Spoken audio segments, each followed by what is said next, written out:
Land of the Magpie Goose People by Percy Trezise. Introduction. Aboriginal oral history tells of hundreds of dream roads crisscrossing the Australian continent, which were made by ancestral beings during their travels at the beginning of Dreamtime. It also tells of a vast freshwater lake at the top of Australia and stories about ancestors like the Antamoola sisters. There is also scientific evidence to suggest that 36,000 years ago there was a large freshwater lake at the top of Australia. Scientists called it the Lake of Carpentaria, and it was also known as Ballinaga, the Big Water. This is the story of three children and their journey around Ballinaga along the dream road of the Antamoola sisters to find their way home. Jadianta, Lande and Jalmor, children of the Kadimakara people, survived the trip across the vast water of Ballinaga, ending up in the land of the friendly Dingo people. To find their way home, the Dingo people said they have to follow the dream road of their ancestors, the Antamoola sisters. The children have crossed the Moon River, managed to escape an attack by a giant crocodile, and are now in the unfamiliar land of the Magpie Goose People. A big man met the children and walked them to where the rest of the Magpie Goose People were camped on the edge of a swamp. He told them his name was Boongood, and that he stood as mother's brother to them, and that Jadianta, Lande and Jalmor could stay with his family as long as they liked. The children could understand him because the Magpie Goose People spoke a similar language to the Dingo people, and Jadianta, Lande and Jalmor settled for the night. The next morning, Boongood told the Kadimakara children that everybody would be going on a goose egg hunt in the swamp. He told them the Magpie Goose People could not eat goose flesh, but could eat the eggs following laws laid down by their ancestors. According to the laws, only fresh eggs could be collected, and then only half the eggs from each nest. Most of the swamp was only knee-deep, and it had many patches of reeds which the magpie geese trampled to make their nests. The hunters dragged shallow bark containers lined with grass in which they would collect the eggs. Lande towed a bark container, while Jadianta and Jalmor gathered the eggs. Their dingo Laska, a present from the Dingo people, looked after their belongings on dry ground.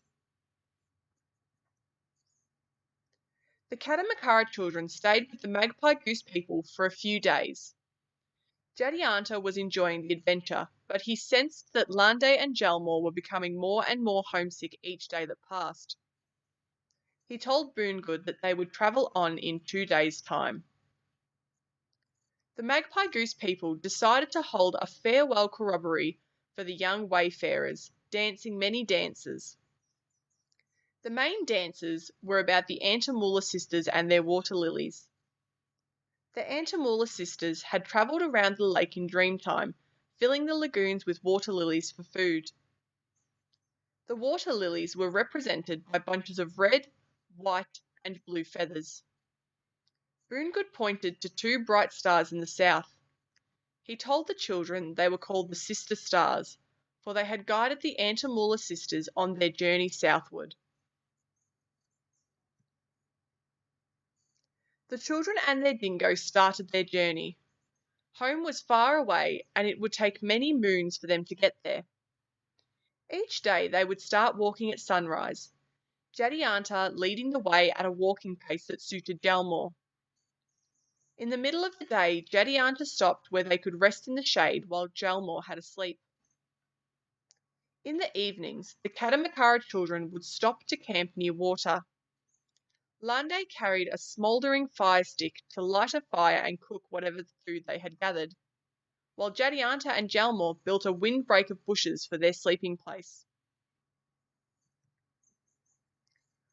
Following the dream road of the Antamoola sisters, Jadianta, Lande and Jalmor were led along the shore of Ballinaga, and the 3 children enjoyed the cool breeze off the water. They gathered food, ever watchful for nonda plums, figs and yam vines. Occasionally, the children saw an empty camp along the shore, but there seemed to be few people. Animals were everywhere, herds of Kadimakara, emus, kangaroos, and flocks of brolgas, flamingos, and other waterfowl. Every morning the singing birds awakened them at dawn. Once awake, the three children shared any food that was left. Then, if there was not much wind, Jadianta used the windbreak bushes to send up smoke. It was a polite way of letting people from different clans know where they were when crossing their country. Laska the dingo also hunted as they walked, nosing out grasshoppers and lizards to eat, and finding smaller animals like bandicoots, bilbies, and possums in hollow logs. When Laska found something in a log, Lande placed a string billy bag over one end. Then Jadianta poked it out with a spear. One day they caught two fat bandicoots. One evening, the Kadimakara children stopped to camp alongside a creek. There were three people already there: a bearded man, a young woman, and a girl. Jadianta explained who they were and their long journey ahead.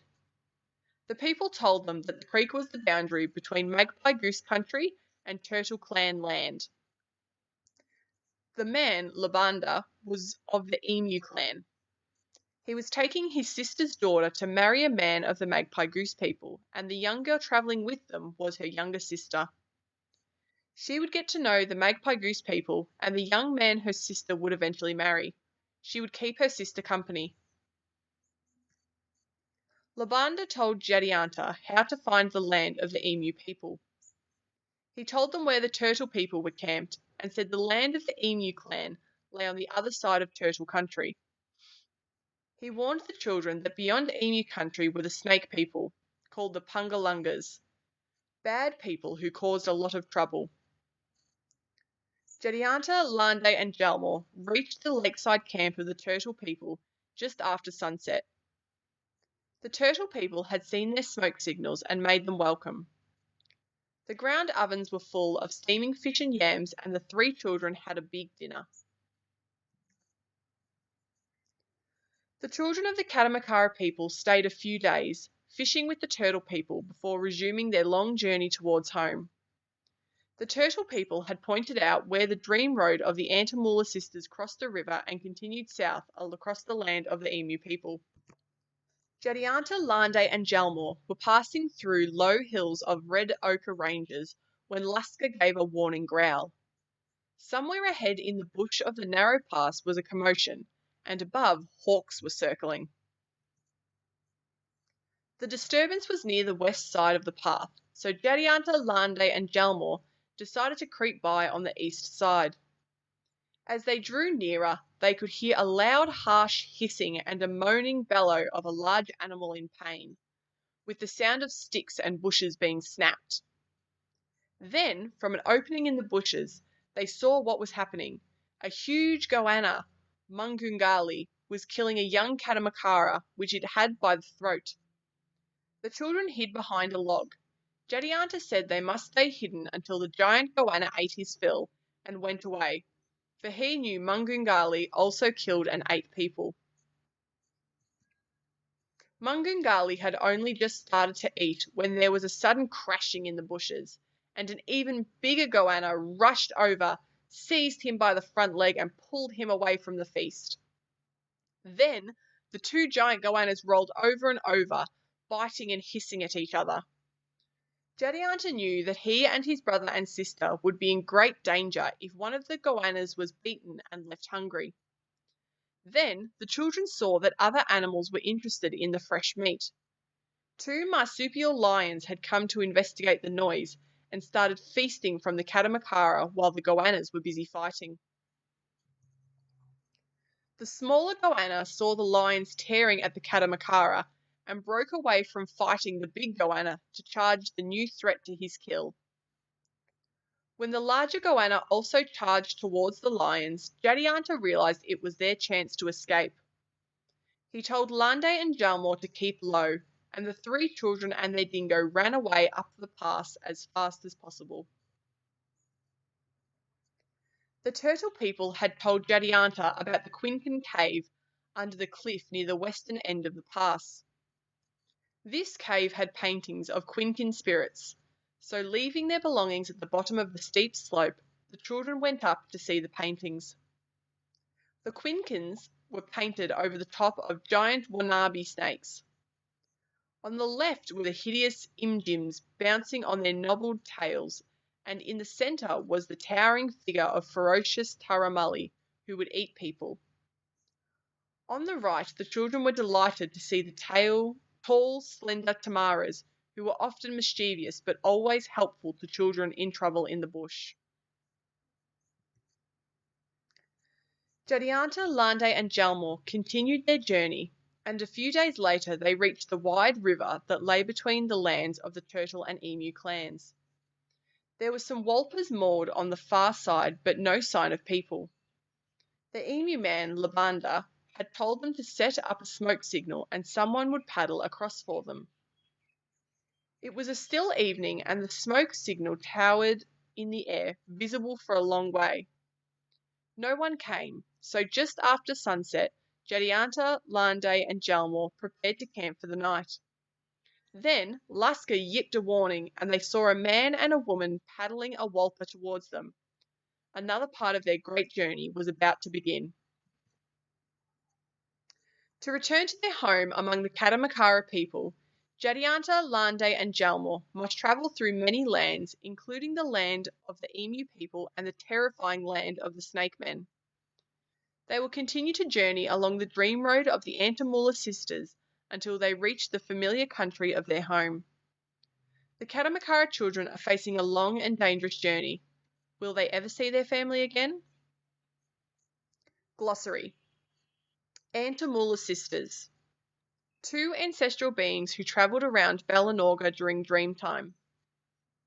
Balanorga, the name for the Great Lake. Bala equals big, Norga equals water. Dingo people, a clan on the west side of the lake. Dream road, the path of an ancestral being during dream time. Dream time, the time of the creating of ancestral beings. Kadimakara, a bullock-sized marsupial similar to a wombat. Kadimakara people, a clan on the east side of the lake. Marsupial lion, a thylacoleo thought to have longer front legs than back, and saber teeth jutting up from the lower jaw. Quinkins, a general term for supernatural spirits. Walpa, a raft.